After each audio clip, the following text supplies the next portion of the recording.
J'avais 14 ans à ce moment-là et mon monde s'écroulait. Je suis passée de cool à pas cool du tout. C'était comme des vagues d'amour qui se fracassaient sur mon cœur. Elisa, je t'aime.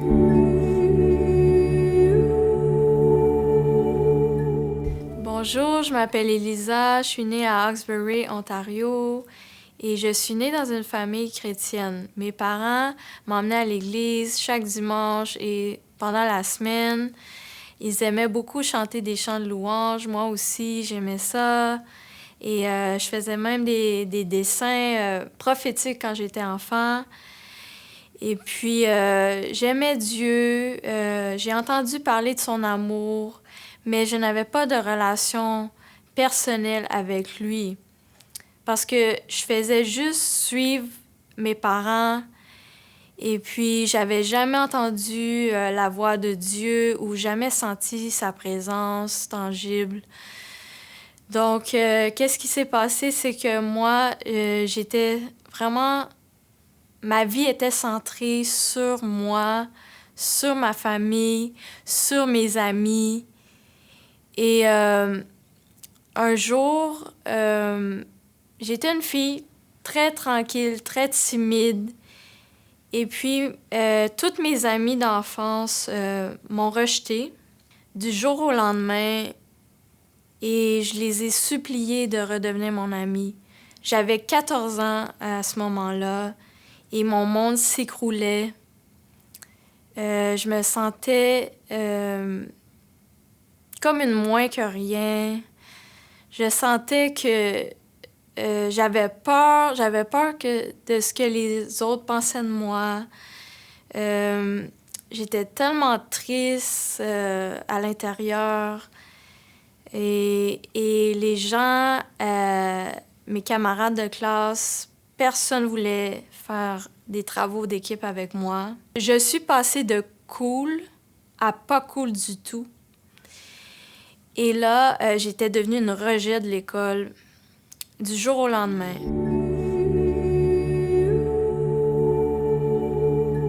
Quelques mois après cet événement dans ma vie, je suis allée à une conférence jeunesse à Montréal et il y avait le groupe Leland qui faisait un concert. Et puis la musique m'a beaucoup touchée, j'ai ressenti la paix. Et il y avait un pasteur qui a prêché sur l'amour de Jésus, comment Jésus qui a été rejeté, méprisé des hommes, par amour pour nous, s'est sacrifié. Et puis, je me suis avancée en avant pour l'appel. J'ai pris tout mon courage parce que j'étais tellement coincée, j'étais tellement timide. Je me suis avancée avec les autres en avant. Et là, pour reconsacrer ma vie à Jésus, parce que je croyais que j'étais sauvée, comme j'ai dit plus tôt, mais plus tard, j'ai su que c'était le moment vraiment de ma conversion à Jésus. Et c'est là que j'ai expérimenté la présence de Dieu pour la première fois de ma vie. L'amour de Dieu. C'était comme des vagues d'amour qui se fracassaient sur mon cœur. Et j'ai les larmes qui coulaient sur mes joues. Et depuis ce jour-là, Dieu ne m'a jamais quittée. Et il m'a parlé pour la première fois aussi à ce moment-là. Il m'a dit « Elisa, je t'aime ». Et ça l'a vraiment marqué ma vie, cet amour-là, parce que moi, je me sentais indigne de l'amour. Comme je vous ai dit, j'étais rejetée de tous les amis que j'avais. Et Dieu est venu me toucher par l'amour qu'il avait pour moi. Un amour que je méritais pas. Parce que même si j'étais une fille tranquille, sage, ça dit dans Romains 3, 23 que tous ont péché et sont privés de la gloire de Dieu. Et j'avais besoin d'un sauveur.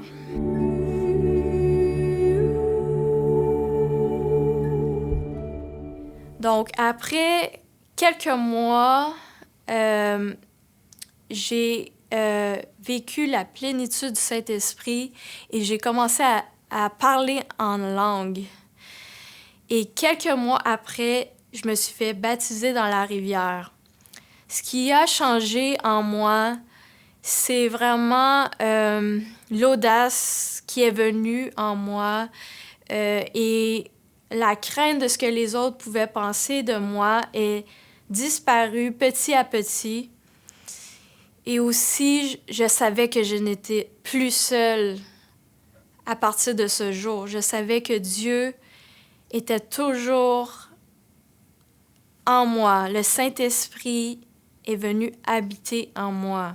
J'ai commencé aussi à partager à mes amis à l'école la bonne nouvelle de Jésus.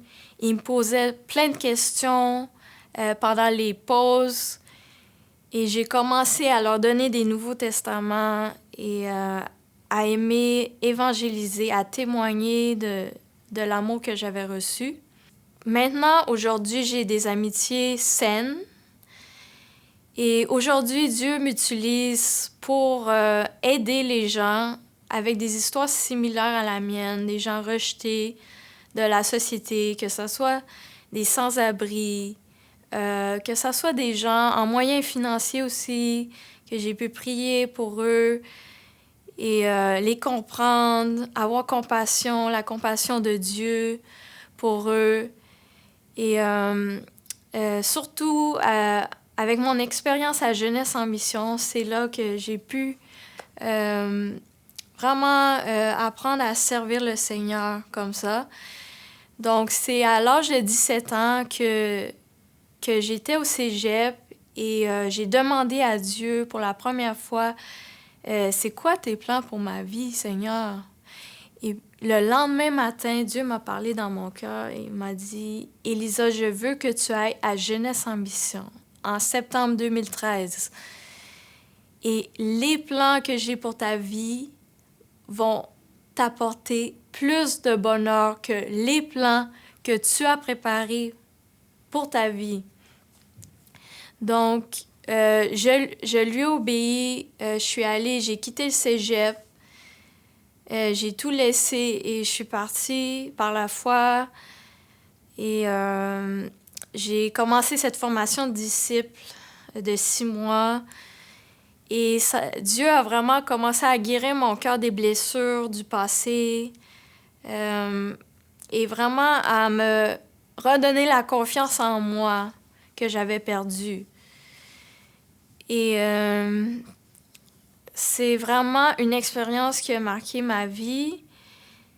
Et aussi, je suis allée en voyage missionnaire en Angleterre et en France. C'était mon rêve d'aller en France depuis que je suis toute petite et Dieu a réalisé mon rêve. Et j'ai pu commencer à parler à des inconnus dans la rue. Moi qui étais tellement timide avant, qui n'osais pas parler, je parlais plus. À l'école, ils se demandaient si je parlais, tellement que j'étais silencieuse et vraiment timide. Donc, j'ai commencé à aborder des gens dans la rue que je connaissais pas et leur parler de l'amour de Dieu pour eux. Et là, j'ai su que c'est ça que je voulais faire toute ma vie. Je voulais être missionnaire. Je voulais emmener des âmes à Christ. Et puis, après ça, je suis retournée chez mes parents.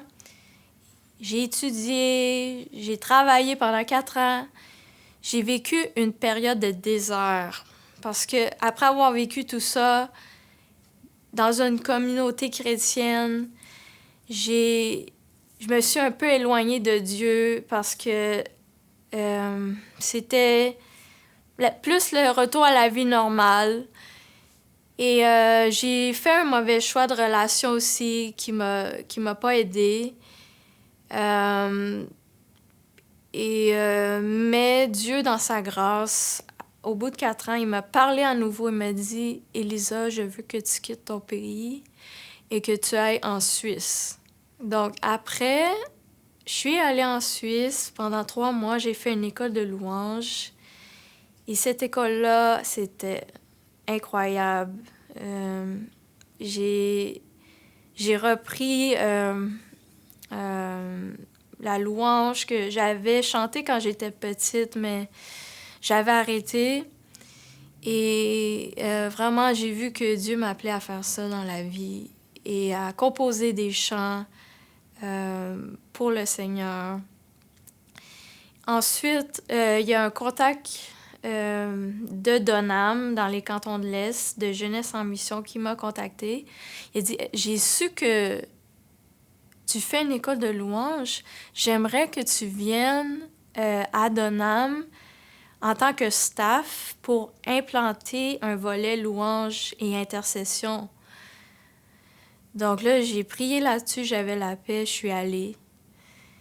Pendant 2 ans, je me suis engagée, j'étais dans le ministère à temps plein. Et puis, j'ai accompagné des adultes, des jeunes adultes et des moins jeunes aussi, qui étaient plus vieilles que moi. J'ai fait des suivis, de la relation d'aide avec ces personnes-là. J'ai pu les comprendre avec mon histoire. J'ai pu les aider à cheminer dans leur relation, leur marche avec Jésus. Et vraiment, c'était des très belles années de ma vie. Et je suis allée en voyage missionnaire. J'ai emmené une équipe en voyage missionnaire en Californie pendant 2 mois. On est allé prendre soin des sans-abri, témoigner de l'amour de Jésus pour eux.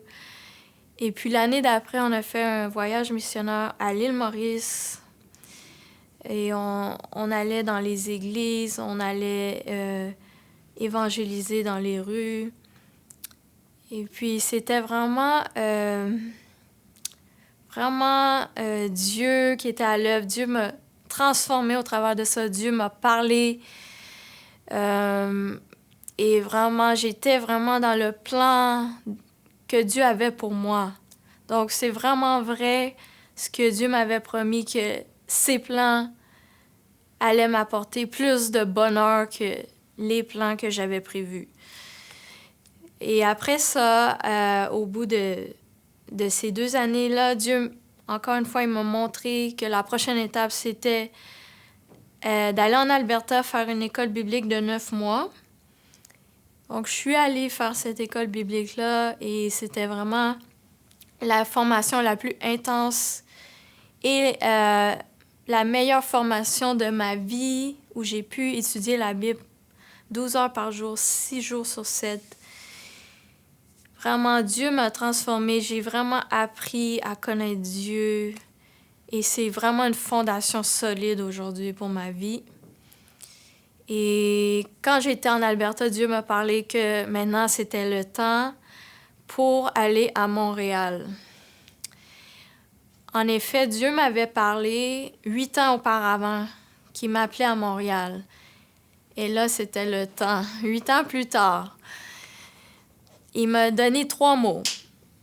Il m'a donné le mot famille, église, évangélisation. Et tous ces mots-là se sont réalisés.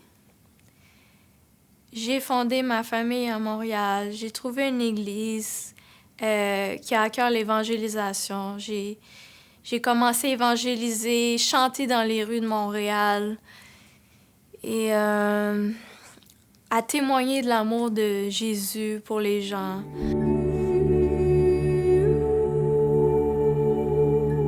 J'ai rencontré mon mari à Montréal et il s'appelle Christian. Et Dieu m'avait montré que j'allais le rencontrer à Montréal. Donc, c'était l'homme que je devais attendre, l'homme que Dieu avait prévu pour moi. Et, mais dans ma vie, j'ai passé des moments difficiles parce que je cherchais le mariage. C'était un de mes plus grands rêves de me marier. Et je voulais avancer mon mariage avant son temps. Donc, j'ai couru après certains gars qui m'intéressaient. Et je suis rentrée dans environ 3 relations qui n'étaient pas la volonté de Dieu en l'espace de 7 ans, dans ma vingtaine. Et puis, ça m'a vraiment créé des blessures de cœur parce que Dieu finissait par me dire que c'était pas sa volonté et qu'il me libérait de ces relations-là et je devais arrêter ça. Donc, j'avais le cœur brisé et c'est à ce moment-là que j'ai dit pour la première fois, à chaque fois que ça arrivait, j'ai dit « Je veux mourir ». Et j'ai ouvert la porte à l'esprit de dépression dans ma vie.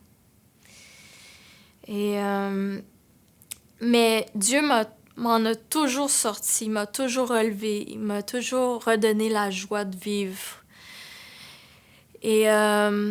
Mais Dieu aurait voulu m'épargner cette souffrance si j'avais attendu le temps de Dieu. Et je remercie Dieu que j'ai pu me garder pour mon mari malgré certaines erreurs de parcours. Mais par contre, quand je me suis mariée, il y a eu certains problèmes parce que j'avais trop d'attentes envers mon mari que j'aurais dû avoir envers Dieu.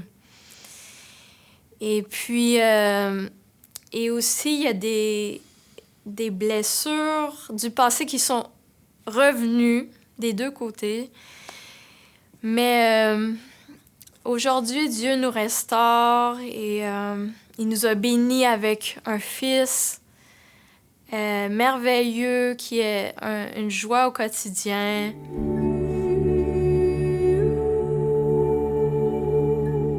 Et ce que je voulais vous partager, c'est vraiment que votre joie et votre amour doivent être fondés en Jésus-Christ. Cette fondation sûre et solide, éternelle, parce que Dieu m'avait averti, j'ai un mari pour toi. Mais il faut toujours que tu te souviennes que je suis la source de l'amour. Donc, toute ma vie, vous pouvez voir que je suis à la recherche de l'amour. Et à chaque fois que je lâche la main de Dieu et que je vais le chercher ailleurs, c'est là que ça va mal dans ma vie. Donc, aujourd'hui, enracinez-vous dans l'amour de Jésus pour vous. Il vous aime vraiment comme personne ne pourra jamais vous aimer et il va vous aimer éternellement.